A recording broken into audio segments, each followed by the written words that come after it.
제가 지금부터 하는 말은 건강기능식품 산업 전체를 적으로 돌릴 각오로 준비한 폭로입니다. 여러분은 매일같이 건강을 챙긴다는 이유로 비타민, 칼슘, 단백질 파우더, 기억력 보조제 같은 알약을 삼키고 계시죠? 광고에서는 말합니다. 나이가 들수록 꼭 챙겨야 한다. 이 성분이 부족하면 큰일 난다라고요. 그런데 말입니다. 그 알약들 진짜 여러분의 건강을 지키고 있을까요?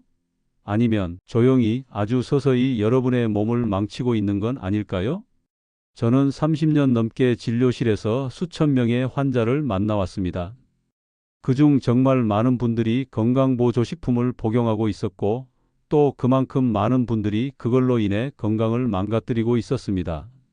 오늘 이 영상에서 저는 내과 전문의로서 또 한 사람의 인간으로서 절대로 말하지 않으려 했던 진실을 공개하려 합니다.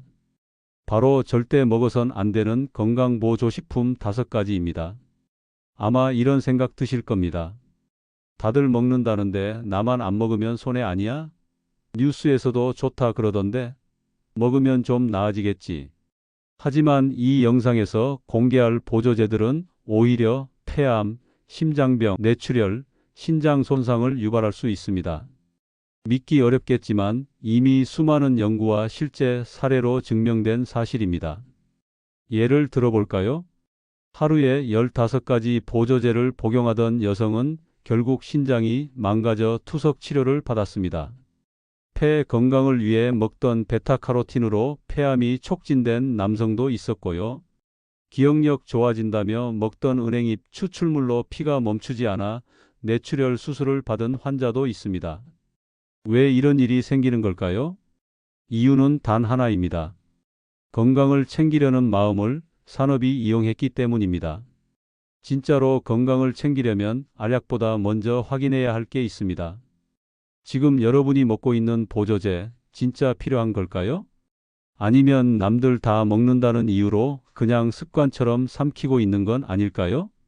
이 영상 끝까지 보시면 지금 당장 끊어야 할 건강보조제 5가지가 무엇인지, 그리고 그보다 훨씬 안전하고 효과적인 대안은 무엇인지 확실하게 알게 되실 겁니다. 자, 이제부터 그 이야기를 시작하겠습니다. 자, 그럼 첫 번째로 우리가 가장 경계해야 할 건강보조제부터 짚어보겠습니다. 많은 분들이 아침 식사 후에 챙겨 드시는 것이 있습니다. 바로 항산화제라고 불리는 비타민 E와 베타카로틴입니다. 몸에 좋다, 젊어진다, 암 예방에 도움이 된다는 말을 듣고 오랫동안 복용해 오신 분들도 계실 겁니다. 하지만 이 2가지 성분이 오히려 건강을 해칠 수 있다는 사실 알고 계셨나요? 특히 고용량으로 복용할 때는 문제가 훨씬 심각해집니다.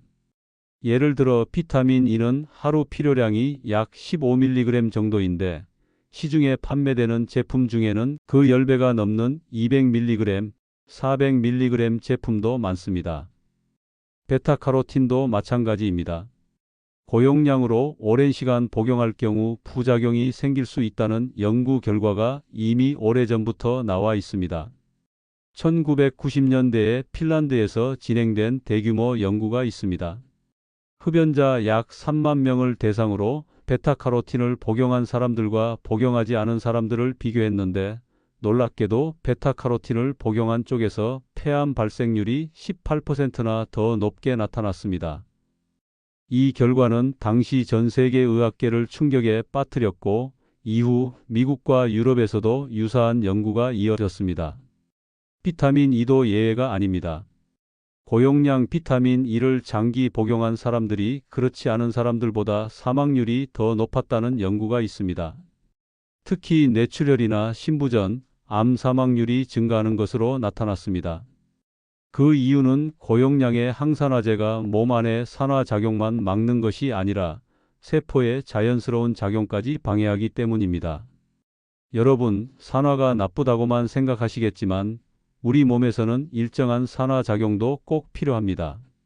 면역세포가 세균이나 바이러스를 잡을 때도 산화가 쓰입니다. 그런데 고용량 항산화제를 계속 먹으면 이 과정이 제대로 작동하지 않아 오히려 면역이 약해지고 암세포를 제대로 처리하지 못하는 상황이 생깁니다. 실제로 70대 남성 환자 한 분은 폐 건강에 좋다는 말을 듣고 3년 넘게 고용량 베타카로틴을 복용하셨습니다. 그런데 건강검진에서 폐암이 발견됐고 이후 치료 과정에서 이 약의 위험성을 알게 되셨습니다. 가족들도 충격을 받았고 본인도 좋다고 해서 먹었을 뿐인데라며 큰 후회를 하셨습니다. 또 다른 여성 환자분은 매일 고용량 비타민 E를 챙겨 드셨습니다. 피부에 좋고 노화를 막는다고 생각하셨기 때문입니다. 그런데 어느 날 갑자기 어지럼증과 두통을 느껴 병원에 오셨고 검사 결과 뇌출혈 가능성이 높다는 진단을 받았습니다. 비타민 E가 혈액을 묽게 만드는 작용을 하는데 이게 지나치면 피가 멈추지 않고 출혈 위험이 커지기 때문입니다. 이쯤 되면 많은 분들이 궁금해하실 겁니다. 그렇다면 항산화는 완전히 해로운 건가요? 꼭 그렇지는 않습니다. 항산화는 분명히 몸에 필요한 기능이고 암이나 노화 예방에도 도움을 줍니다. 문제는 고용량 보충제에 의존할 때입니다. 우리가 자연스럽게 먹는 채소나 과일 속에는 적절한 양의 항산화 성분이 들어있고 이들은 몸에 맞는 방식으로 작용합니다. 예를 들어 당근에는 베타카로틴이 자연스럽게 들어 있습니다. 하지만 우리가 밥상에서 먹는 당근 한 조각은 고작 몇 밀리그램 수준입니다. 이 정도는 몸에 부담을 주지 않으면서 항산화 효과를 줄 수 있습니다. 시금치, 브로콜리, 토마토, 고구마 같은 채소도 마찬가지입니다. 알약으로 된 베타카로틴 1캡슐보다 자연에서 얻은 음식 한 접시가 훨씬 안전하고 효과적입니다. 비타민 E 역시 그렇습니다. 아몬드, 해바라기씨, 아보카도 같은 식품에는 비타민 E가 자연스럽게 들어 있습니다. 이런 식품을 통해 얻는 비타민은 몸이 필요할 때 흡수되고 나머지는 배출됩니다. 하지만 인위적으로 만든 고용량 알약은 조절이 되지 않아 몸에 부담을 줄 수밖에 없습니다. 결론적으로 말씀드리자면 비타민 E와 베타카로틴 자체가 해로운 것은 아닙니다. 다만 고용량, 장기 복용이 문제입니다. 특히 흡연자, 고혈압 환자, 뇌졸중 병력이 있는 분들은 반드시 주의해야 합니다. 이런 분들은 전문의의 조언 없이 이 보충제를 함부로 드셔서는 안 됩니다. 여러분, 건강은 단기간에 만들어지는 것이 아닙니다. 하루하루 식탁에서 먹는 음식, 아침 햇살을 받으며 걷는 시간, 가족과 나누는 따뜻한 대화가 진짜 건강을 만들어줍니다. 화려한 광고에 속아 알약만으로 건강을 챙기려는 생각은 이제 내려놓으시기 바랍니다. 이제는 몸을 위해 자연으로 돌아가야 할 때입니다. 약통이 아닌 식탁으로, 플라스틱 병이 아닌 밭에서 자란 채소로, 그것이 우리가 진짜 건강을 지키는 길입니다. 이번에는 많은 분들이 뼈 건강을 위해 챙겨 드시는 칼슘 보충제에 대해 말씀드리겠습니다. 특히 나이가 들면서 뼈가 약해진다고 하니까 병원에서 권유하거나 주변에서 좋다고 하니 아무 생각 없이 드시는 경우가 참 많습니다. 저희 병원에서도 칼슘제 챙기시는 분들 정말 많습니다. 하지만 이 칼슘이 의외로 무섭습니다. 칼슘이 부족하면 뼈가 약해지는 건 맞습니다. 그런데 문제는 먹는다고 다 뼈로 가는 게 아니라는 점입니다. 우리가 보통 먹는 칼슘 보충제는 알약이나 분말 형태로 만들어지는데 이게 뼈로만 가는 게 아니라 혈관이나 심장, 신장에도 영향을 줄 수 있습니다. 대표적인 문제가 바로 혈관 석회화입니다. 칼슘이 혈액 속에 너무 많이 돌아다니면 혈관벽에 달라붙어서 굳어버립니다. 마치 수도관 안에 물때가 끼듯이 피가 흐르는 통로가 좁아지고 딱딱해집니다. 이렇게 되면 혈압이 오르고 심하면 심장마비나 뇌졸중 같은 큰 병으로 이어질 수 있습니다. 실제로 독일에서 2만 명 이상을 대상으로 한 연구에 따르면 칼슘 보충제를 복용한 사람들은 심장병 발생 위험이 30% 이상 높아졌다고 합니다. 또 신장결석도 문제입니다. 칼슘이 소변으로 빠져나가는 과정에서 돌이 생기면 극심한 통증이 생깁니다. 특히 수분을 많이 안 마시는 60대 이상에서 자주 나타나는 증상입니다. 제가 기억하는 환자 중 한 분은 60대 중반 여성분이셨는데 골다공증이 걱정돼서 3년 넘게 칼슘 보충제를 꾸준히 드셨습니다. 그런데 어느 날 허리 통증이 심하다고 오셔서 검사해 보니 신장에 결석이 생겼고 혈관 검사에서는 동맥이 굳어 있었습니다. 이분은 뼈는 그대로 약한데 혈관만 딱딱해진 상태였습니다. 그렇다면 칼슘은 어떻게 챙기는 게 좋을까요? 결론은 간단합니다. 약보다는 식품으로 드시는 게 가장 안전합니다. 멸치, 두부, 시금치, 요거트 같은 음식에 들어있는 칼슘은 흡수도 부드럽고 몸에 무리가 가지 않습니다. 햇빛을 쬐며 걷는 것도 중요합니다. 햇빛을 받으면 비타민 D가 생기는데 이게 있어야 칼슘이 뼈로 잘 흡수됩니다. 또 뼈는 쓰지 않으면 금방 약해집니다. 많이 걷고 몸을 움직이고 무리하지 않는 선에서 근육을 사용하는 것이 훨씬 중요합니다. 약보다 걷기, 알약보다 햇빛, 이게 진짜 뼈 건강을 지키는 길입니다. 세 번째로 조심하셔야 할 건강보조제는 바로 은행잎 추출물입니다. 흔히 징코빌로바라고 불리는 이 성분은 기억력에 좋다, 치매 예방에 도움이 된다, 혈액순환을 개선해 준다면서 많이들 드시고 계십니다. 특히 나이 들면서 건망증이 심해지고 머리가 자꾸 멍해지면 이걸 챙기라는 이야기를 주위에서 자주 들으셨을 겁니다. 하지만 실제로 과연 효과가 있는지는 의심해 볼 필요가 있습니다. 미국 국립보건원이 70세 이상 노인 3천여 명을 대상으로 한 대규모 연구 결과가 있습니다. 이 연구에서는 6년 동안 은행잎 추출물을 매일 먹인 그룹과 그렇지 않은 그룹을 비교했습니다. 결과는 어땠을까요? 두 그룹 사이에 치매 발생률에 전혀 차이가 없었습니다. 기억력 개선 효과도 뚜렷하게 나타나지 않았습니다. 다시 말해, 은행잎을 먹었다고 해서 뇌 건강이 눈에 띄게 좋아지는 건 아니라는 뜻입니다. 오히려 문제는 부작용 쪽에 있습니다. 은행잎 추출물은 피를 묽게 만드는 성질이 있습니다. 혈액이 원활하게 흐르도록 도와주는 건 맞지만 이게 지나치면 문제가 됩니다. 특히 아스피린이나 혈압약, 항응고제를 함께 드시는 분들에게는 치명적일 수 있습니다. 이 성분들이 만나면 피가 너무 묽어져서 작은 상처에도 출혈이 멈추지 않을 수 있습니다. 제가 기억하는 한 남성 환자분은 60대 초반이었습니다. 기억력이 예전 같지 않다며 직접 구매한 은행잎 보조제를 하루 2번씩 챙겨 드셨습니다. 그런데 어느 날 넘어지면서 머리를 부딪혔는데 출혈이 멈추지 않아 결국 뇌출혈 수술을 받게 되었습니다. 병원에서는 항응고제 복용 이력도 없었는데 나중에 가족이 가져온 약봉투를 보니 은행잎 추출물이 포함된 보조제가 있었습니다.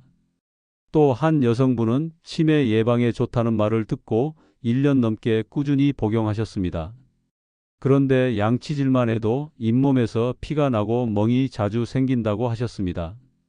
검사 결과 혈소판 수치가 떨어져 있었고 다른 원인 없이 은행잎 보조제를 중단하자 곧바로 회복됐습니다. 이처럼 겉으로 보기엔 순하고 자연스러운 식물처럼 보이지만 추출물 형태로 고농축된 성분은 몸에 큰 영향을 줍니다. 게다가 약과의 상호작용까지 고려하지 않으면 오히려 독이 될 수 있습니다. 특히 고혈압, 심장질환, 뇌졸중, 병력이 있는 분들은 절대 자의적으로 복용하시면 안 됩니다. 그리고 시중에 나와 있는 은행잎 제품의 품질도 천차만별입니다. 어떤 제품은 은행잎에서 실제 효과 성분은 거의 없고 겉 포장만 화려하게 만들어져 있습니다. 미국 소비자 보고서에 따르면 일부 제품에서는 알루미늄이나 불순물이 검출된 사례도 있다고 합니다. 그렇다면 기억력을 높이고 뇌 건강을 지키는데 진짜로 도움이 되는 건 무엇일까요? 의외로 정답은 아주 단순하고 우리가 이미 잘 알고 있는 것들입니다. 우선 걷기입니다. 하루에 30분만 천천히 걸어도 뇌로 가는 혈류가 좋아지고 인지 기능이 향상된다는 연구가 많습니다. 걷기와 함께 중요한 건 사람들과의 소통입니다. 가족과 대화하고 친구와 전화하고 손주와 놀아주는 시간들이 뇌를 깨어있게 합니다. 음식도 빼놓을 수 없습니다. 생선, 견과류, 올리브유, 채소가 중심이 되는 지중해식 식단이 기억력 유지에 효과적이라는 결과가 이미 많이 나와 있습니다. 여러분, 기억력은 약 하나로 지킬 수 있는 게 아닙니다. 우리가 얼마나 뇌를 자주 쓰고 얼마나 많이 움직이며 얼마나 건강하게 먹느냐에 따라 달라집니다. 깨어있는 생활 습관, 따뜻한 인간관계, 몸에 맞는 식단이야말로 기억력을 위한 최고의 비결입니다. 은행잎 추출물이 좋다는 말, 이제는 다시 한번 생각해 보셔야 합니다. 몸이 좋아지려고 챙긴 것이 오히려 병을 불러올 수 있다는 것 꼭 기억하시기 바랍니다. 이번에는 단백질 보충제, 그 중에서도 단백질 파우더에 대해 이야기해 보겠습니다. 예전에는 운동하는 젊은이들만 챙기는 줄 알았는데 요즘은 중장년층에서도 단백질 파우더를 찾는 분들이 참 많아졌습니다. 특히 병원에서 근감소증이라는 얘기를 듣고 나면 단백질을 더 챙겨 먹어야겠다는 생각이 드시죠? 물론 나이 들수록 단백질은 필요합니다. 하지만 문제는 얼마나와 어떻게 먹느냐에 달려 있습니다. 시중에 파는 단백질 파우더는 대부분 고용량이고 여기에 여러 성분이 혼합돼 있어서 체내 흡수에 부담을 줄 수 있습니다. 무조건 많다고 좋은 게 아닙니다. 몸에서 필요한 양을 넘기면 오히려 독이 됩니다. 실제로 하루에 단백질을 너무 많이 섭취하면 간이나 신장에 무리를 줄 수 있습니다. 특히 이미 신장이 약해져 있거나 당뇨병, 고혈압이 있는 분들은 단백질 과다 섭취가 오히려 병을 키울 수 있습니다. 한 70대 남성 환자분의 경우 근육을 유지하려고 단백질 파우더를 매일 아침 저녁으로 드셨습니다. 처음엔 체력이 좋아지는 느낌이 들어서 꾸준히 복용하셨지만 몇 달 뒤에 피검사에서 신장 수치가 크게 올라갔고 단백질 섭취가 원인이라는 진단을 받았습니다. 파우더를 끊고 식단을 조절하자 수치가 점차 회복됐습니다.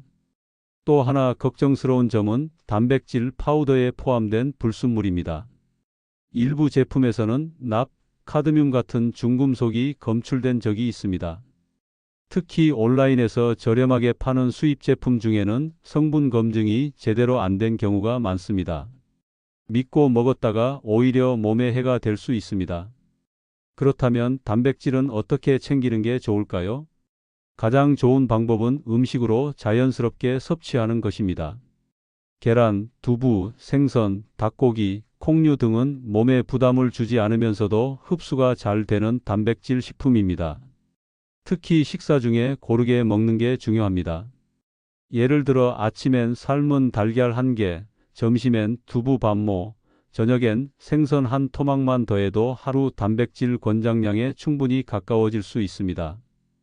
여기에 규칙적인 걷기 운동이나 스트레칭을 병행하면 근육도 자연스럽게 유지됩니다. 광고에서는 단백질이 마치 건강을 지키는 만능처럼 느껴지지만 진짜 건강은 늘 밥상에 있습니다. 몸에 맞지 않는 고용량 파우더보다는 내 몸이 알아서 흡수할 수 있는 자연식이 훨씬 안전하고 효과적입니다. 나이 들어 근육 빠지는 게 걱정되실 수 있지만 단백질을 무턱대고 더 먹는다고 해결되는 문제는 아닙니다. 결국 중요한 건 먹는 양보다 몸이 제대로 받아들이는 방식입니다. 무리하지 마시고 내 몸에 맞는 식사와 생활을 선택하시는 것이 진짜 건강을 지키는 지름길입니다. 이제 마지막으로 말씀드릴 보조제는 아마 가장 많은 분들이 드시고 계실 겁니다. 바로 종합 비타민입니다. 하루 한 알로 모든 영양소를 보충할 수 있다는 말에 혹해서 오랜 시간 습관처럼 복용하시는 분들이 참 많습니다. 특히 끼니를 거르거나 입맛이 없을 때 혹은 체력이 떨어졌다고 느껴질 때 종합 비타민을 먼저 떠올리게 됩니다. 하지만 이 종합 비타민이야말로 조심해서 복용하셔야 합니다. 종합 비타민은 여러 성분이 한꺼번에 들어있기 때문에 몸에 필요한 것을 채우기보다 오히려 과해지기 쉽습니다. 몸은 필요한 만큼만 흡수하고 나머지는 배출하면 다행이지만 그렇지 않고 간이나 신장에 무리를 줄 수 있습니다. 실제로 어떤 분은 비타민을 한꺼번에 많이 복용하다가 간 수치가 급격히 올라 병원을 찾으셨습니다. 검사 결과 특정 성분이 과잉 축적돼 있었고 약을 중단하자 간 수치는 정상으로 돌아왔습니다. 또 다른 여성분은 하루에 종합 비타민을 2종류나 복용하고 있었는데 잇몸 출혈과 두통을 자주 호소하셨습니다. 알고 보니 두 제품 모두에 비타민 A와 E가 중복돼 있었고 이게 문제였습니다. 종합 비타민은 이름처럼 종합이다 보니 한두 가지 영양소만 부족한 분에게는 오히려 불필요한 성분이 많을 수 있습니다.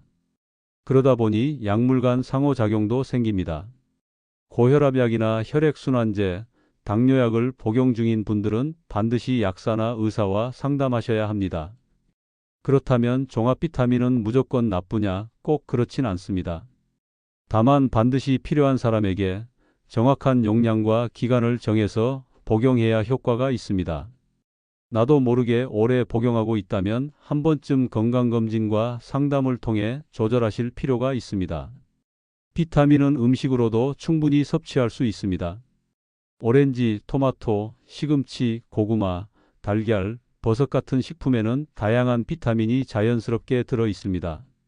이들 식품은 우리 몸이 알아서 필요한 만큼만 흡수하기 때문에 과잉 섭취 걱정이 없습니다. 여러분, 한 알로 모든 걸 해결해 줄 것 같은 광고는 편리하게 들릴 수 있지만 건강에는 지름길이 없습니다. 알약 하나에 의지하기보다는 식사와 생활 습관을 천천히 돌아보는 것이 더 중요합니다. 종합 비타민도 결국은 약입니다. 약은 몸에 맞게 꼭 필요한 만큼만 써야 합니다. 오히려 나를 더 지치게 만들 수 있다는 사실 꼭 기억하시기 바랍니다. 지금까지 제가 말씀드린 5가지 건강보조제 혹시 여러분도 한두 개쯤은 복용하고 계셨던 적 있으신가요? 몸에 좋다고 믿었던 것이 오히려 병을 키우는 원인이 될 수 있다는 사실 처음 들으셨을 때는 믿기 어려우셨을지도 모릅니다. 하지만 지금까지 나온 수많은 연구 결과와 실제 사례들이 우리에게 분명하게 말해주고 있습니다. 건강은 약통에서 시작되는 것이 아니라 식탁과 생활 습관에서 시작됩니다. 내가 먹는 것이 곧 내 몸을 만든다는 말, 이제는 누구나 알고 있는 상식입니다. 그런데도 여전히 많은 분들이 불안한 마음에 남들이 다 먹는다니까 혹은 광고에서 좋다고 하니까 무심코 건강보조제를 선택합니다.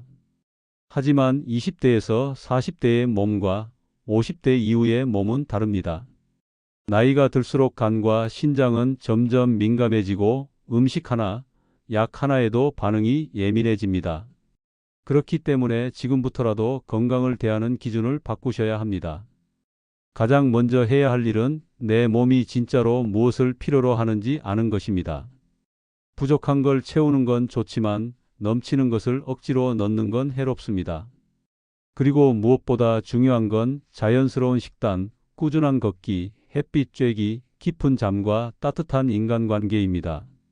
만약 지금까지 무심코 복용하던 건강보조제가 있다면 오늘부터는 한 번쯤 멈추고 다시 살펴보시기 바랍니다.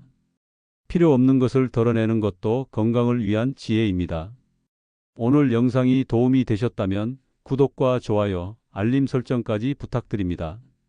주변 가족이나 친구, 부모님께도 이 영상 꼭 한번 전해주시면 좋겠습니다. 그리고 혹시 지금까지 건강보조제를 드시다가 겪으셨던 경험이 있으시다면 또는 오늘 영상이 내 얘기 같았다면 아래 댓글로 응원의 한마디 남겨주세요. 여러분의 이야기가 누군가에게는 큰 도움이 될 수 있습니다. 끝까지 함께해 주셔서 고맙습니다. 여러분의 건강한 삶을 언제나 응원합니다. 진심으로 응원합니다.